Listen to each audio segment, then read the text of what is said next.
Todos los que experimentamos con electricidad, electrónica o automatización, podemos necesitar de emergencia un dispositivo sencillo que permita introducir un retardo en un voltaje de 127 voltios de corriente alterna al estar realizando algún pequeño proyecto o bien la reparación de alguna máquina antigua que queramos automatizar. He aquí un circuito que no requiere de fuentes reguladas ni complejas y que se puede fabricar en unos minutos con los componentes que podemos hallar en el cajón de los fierros olvidados. Para explicar su funcionamiento, vamos a asumir que hay que aplicarle 127 voltios de corriente alterna a la entrada de nuestro circuito temporizador.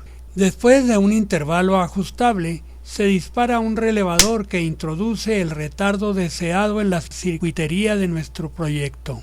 Empezamos con una hoja en blanco en donde dibujamos una pequeñita fuente de poder para nuestro temporizador. La fuente consiste sencillamente en un diodo D1 protegido por la resistencia R1 que lo protege contra corriente excesiva al iniciar y un capacitor C1 que filtra el rizo resultante de la rectificación de media onda.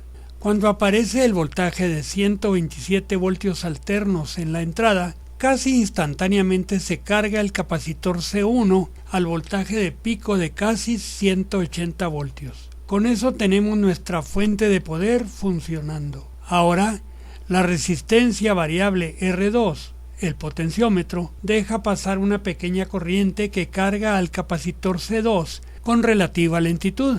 Digamos que tarde unos 3 segundos en alcanzar el voltaje de ignición de la lámpara de neón NE1, unos 90 voltios, lo cual descarga el capacitor C2 a través de la compuerta del rectificador controlado de silicio SCR1. En el ánodo del SCR1 está conectada la bobina de un relevador, estando el otro extremo de la bobina unido al positivo del capacitor C1, esto es, el positivo de nuestra fuente de poder. Al activarse el relevador, cambian de posición sus contactos, que constituyen la salida retardada que se debe conectar al circuito controlado. Por otra parte, la conducción de SCR1 a través del diodo D3 descarga el capacitor C2 para que el siguiente ciclo tenga la misma duración que el primero.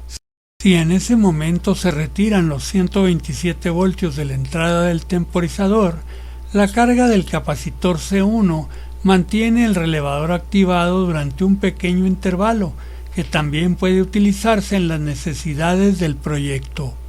Un valor sugerido para la resistencia R1 es de 47 ohmios, de 20 kiloohmios para R2 y de 4.7 kiloohmios para R3. El capacitor C1 podrá ser de unos 80 microfaradios y el de C2 de 0.2 microfaradios. Se puede jugar un poco con estos valores para obtener los tiempos requeridos por el proyecto. Como los contactos del relevador son aislados, se pueden utilizar en diferentes circuitos con diferentes voltajes. Los diodos utilizados son del tipo 1N4007 y el relevador puede ser de 127 voltios de corriente directa o en su defecto uno de 220 voltios de corriente alterna que tiene más vueltas en su bobina que el de 127 de alterna y presenta una resistencia similar. Espero que este video les haya sido de utilidad. Gracias por su atención y por favor suscríbanse a mi canal.